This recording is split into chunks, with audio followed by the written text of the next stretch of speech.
Last year, the pandemic kept us from traveling to Williamsburg, Virginia for our annual conversation with former Defense Secretary Robert Gates. He is now Chancellor of William and Mary. This year, we made it, though, and asked him about the prospects for peace between the Israelis and Palestinians.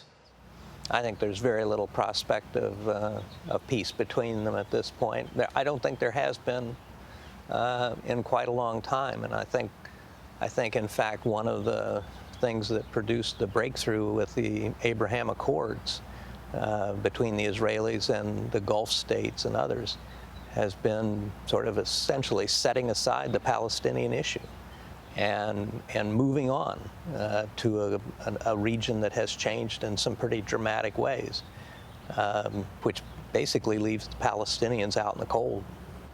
Is it consistent with U.S. national interests and values to leave the Palestinians out in the cold? I certainly don't think it's consistent with our values, but, you know, John, the truth is almost every president has made a real effort. And so these efforts have been stymied time and time again. And I would say there have been Israeli prime ministers who were actually interested in a solution, but the Palestinians couldn't bring themselves to say yes.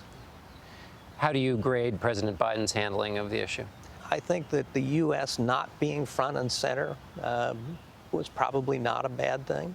I think letting the Egyptians, others, take the lead. The loudest voices for a ceasefire were coming from Europe and from the United States, not from the Arab states, although Egypt certainly played a role in negotiating the ceasefire. You mentioned President Biden was not publicly saying a number of things, not putting public pressure on the Israelis. I think sometimes the United States can achieve its objectives more effectively by playing a behind-the-scenes role than by being out in front. When the United States is out in front, it automatically creates lots of antibodies in a lot of different places.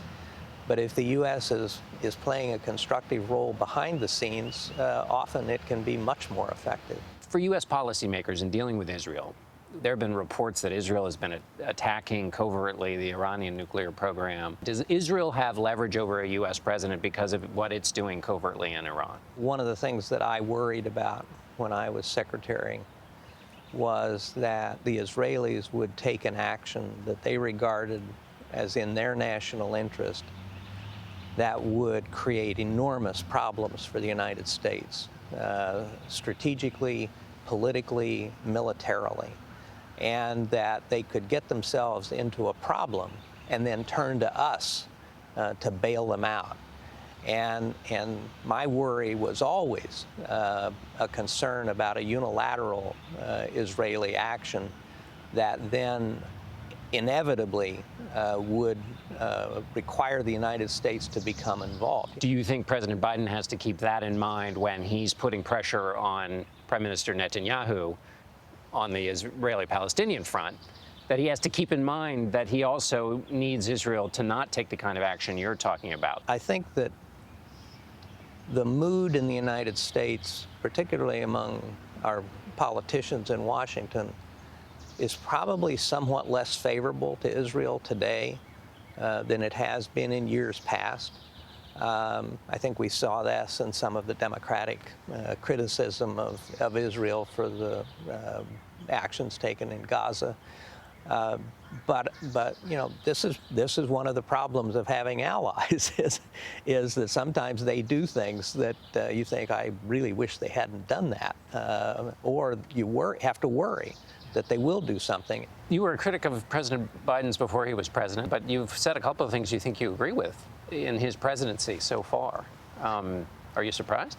No, not really. I mean, the reality is actually most of my concerns and criticisms of Senator Biden really had to do with things that he voted on and opposed when in the Cold War. Mm-hmm. Because he basically opposed every single initiative Ronald Reagan had in terms of the arms race with the Soviets and various other things. In the Obama administration, In fact, we probably agreed on almost everything except Afghanistan. Now, that was a huge difference, Right. and that was a big deal. We've always had a friendly relationship. I mean, we're both literally and figuratively old school, where you can disagree with people and still respect them and like them. You're about the same age. Almost exactly. Could you do the job of being president at this age? Well, I'm getting encouraged so far. I didn't think so a year or two ago, but so far, so good. Yeah, you mean you're encouraged by Joe Biden's Yeah. ability to handle the job? Yeah. What do you think about his Afghanistan policy, withdrawal from Afghanistan? I probably would have, first of all, it is an amazingly tough decision. And you now have both a Republican and a Democratic president basically saying the American people are done with this. We need to come home. I think what's really critical at this point is that we sustain our economic and military assistance to the Afghans after we're gone. Let me take you back to your CIA days, analyzing other countries. If you were analyzing the political structure of the United States as a CIA analyst, and the minority party believed that, the majority of the voters in that party believed that the president was illegitimate, how would you assess the stability of the political organization of that country? I would have serious concerns about the future. You know, I worked for 8 presidents. 5 of them were Republicans. I don't think any of them would recognize the Republican Party today. And what does that mean? Well, I think in terms of the values and the principles that the Republican Party stood for under those 5 presidents are hard to find these days. When we come back, we'll hear more from Secretary Bob Gates. Welcome back to Face the Nation. We want to pick up where we left off with former Secretary of Defense Robert Gates. Do you think that riots on the 6th of January, that the former president saying that Joe Biden stole the election, gives an opportunity to America's enemies to say America is a declining power? I think there is that, but I think it's also broader than that, John. I think that what you see Xi Jinping saying and what you saw the Chinese foreign minister saying in Alaska in his meeting with Tony Blinken is not only pointing to our paralysis, particularly in the Congress, an inability to get anything really big done, but what happened on January 6th, but also the riots last summer, the whole Black Lives Matter, the racism that we see in our society. And Xi Jinping's been very open about saying that he thinks we're a declining power. And the only way to counter that, frankly, is through actions, through being able to actually get some things done in Washington that we haven't been able to get done for a long time. But it's also, again, it goes back to strategic communications. How do you convey the message to the rest of the world? Yeah, we're a flawed country. We've always had flaws, but we're unique in that we're the only country that actually talks about those flaws and actually works to try and fix them. Mm-hmm. We are an aspirational country, and we've kind of lost that message, it seems to me. If there's a debate in America over whether the last election was legitimate, 70% of Republicans believe it was not.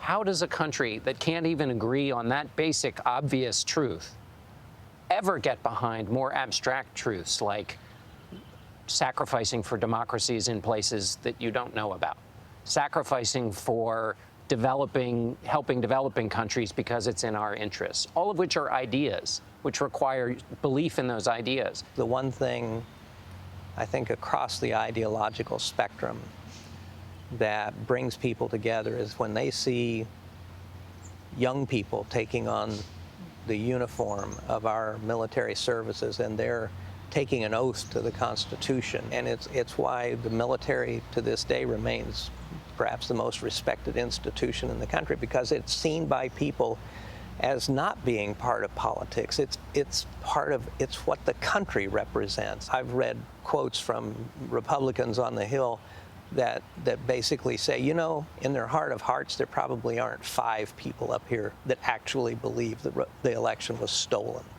So part of this is political gaming rather than a real conviction that the election was stolen. But how that manifests itself in the next election, I think, is going to be a challenge. Yeah, aren't we? Isn't that playing footsie with some very dangerous stuff? That kind Totally. Yeah. It's very dangerous. What did you make? You know the Cheney family. What did you make of Liz Cheney's stand and then ultimate ejection from Republican leadership? I thought she was very courageous. She's a person of real integrity. You know, internal politics on the Hill is another matter, though. Unless we solve that problem, do you think we can solve any of these other big challenges? I think it would be very difficult, and I think that problem goes back 20 years or more of demonizing the other party and of not having friends on the other side of the aisle, of not socially gathering after hours and talking about things and having friends. That's when you leach the hatred and the venom out of the relationship, and you can focus on policies. And once you're focused on policies, then you can figure out a way to compromise. Secretary Gates, thank you. Thanks, John.